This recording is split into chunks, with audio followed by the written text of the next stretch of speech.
Kompás að fara af stað aftur með látum. Stórhættulegir handrukkarar eru efni kvöldsins. Hjá Sölvi eru sestir þeir Kristinn Hrafnsson og Jóhannes K.R. Kristjánsson.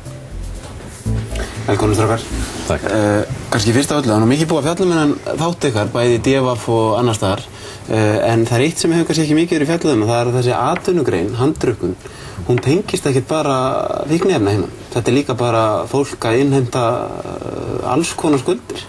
Við erum að sjá, og fólk hefur nálgast okkur á bara síðustu vikum, það sem verið að rukka fólki sem hefur staðið í venjulegum bílaviðskiptum, fasteignaviðskiptum, bara venjulegum viðskiptum í landinu. Fólk sem hefur af einhverjum orsökum ekki geta greitt skuldir sínar og þá eru menn sendir á þetta fólk og það er hótað og ógnað og notaðar þessar aðferðir sem að vekja ótta hjá fólki og það er þessar aðferðir sem við höfum verið að kynnast bara á þessum síðustu viku sem við höfum verið að vinna þessum þætti.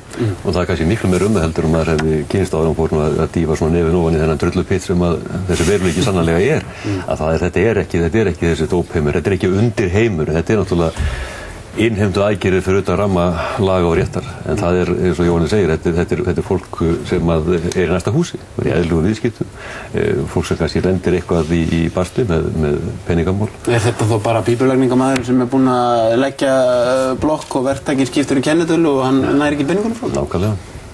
Og leið og handrukkararnir komast inn í einhverja svona viðskiptadeilur, leið og eru fengnir til að rukka, þá er ekki hægt að ná þeim burt.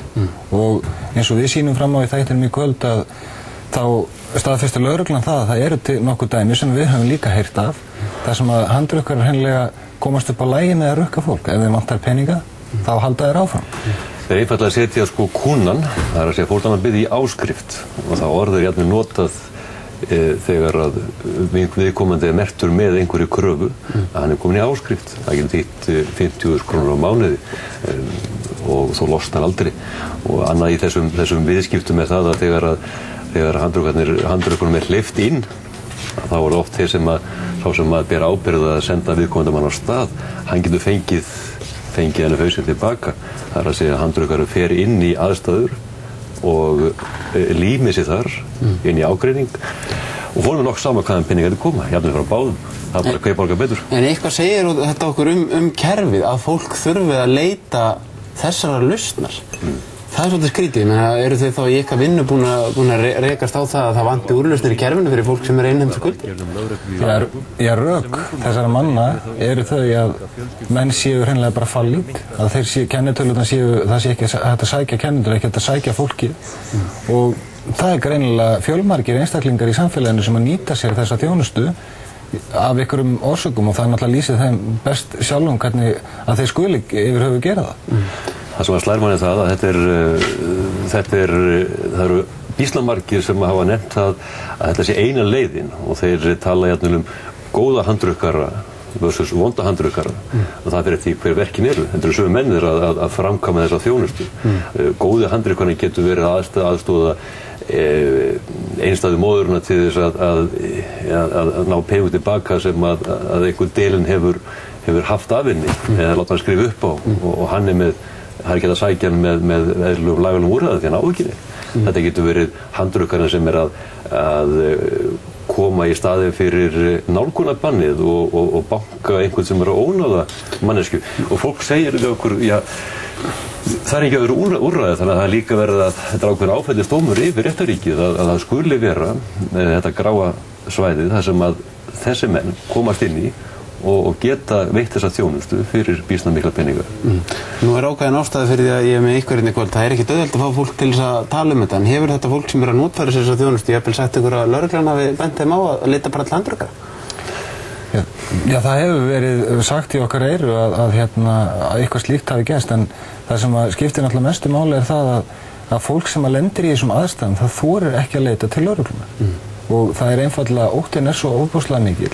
Og fólki sem hefur verið að ræða við okkur núna, eins og ég segja, á síðustu vikum og mánuðum, og sögurnar sem við höfum heyrt, þær eru þess eðlis að fólki hefur ekki treyst lögreglunni til þess að koma neitt inn í mál. En talandi að þú ekki að leita til lögreglunar, þú leitaði til lögreglunar í morgun? Já, það er akkurat þetta að hótanir og ógnanir í okkar garð sem að koma á þessum tíma þegar þessi þáttur eru að fara í loftu og við hljótum að álykta sem svo að þær tengist sýningu þessa þáttar. Það akkurat þessi aðferð sem þessi menn nota. Og hvernig þessar hótanir sem að þú fengir líka þess? Já, hótanir sem ég verið að fá þetta, það verið gengið frá þér Jóhannes og þú veist, þetta bara orðin sem þeir nota. Og það einmitt, óttinn svo mikill að fólk þorir ekki að hreyfa sig nema bara til að borga. Og Kristinn, verða menn smekir þegar þeir eru að vinna svona hluti? Já, maður tekur alltaf hótanir alvarlega en þetta náttúrulega bara hluti að þessu starfi að fletta ofan að skuggalegu samfélagsins og telum eiginlega að það sé okkar siðferðislega skylda. Og við tökum þetta alvarlega og grípum til einhver ráðstafana sem maður hefur tök á að grípa til og tilkynna allt og kæra allt. En eins og ég segi, þessar ógnanir, þær hafa beinist með mjög kerfisbundnu hætti gegn fólki og maður skilur þá hvernig það bregst við. Það er verið að senda SMS, það er verið að vera með presens fyrir utan húsi. Þetta er krabbamein. Jóhann þekki það nú, hann segir að var sagt ég verð krabbamein á þér. Það er þessi aðferð sem notur. Fólk býr til stöðugan og ásækin ótta sem að liggur á fólki eins og vikum, mánuðum og árum saman. Takk fyrir komin strákar og við hvetjum alla til þess að horfa á Kompás þáttinn sem hefst núna klukkan 19:20 í kvöld.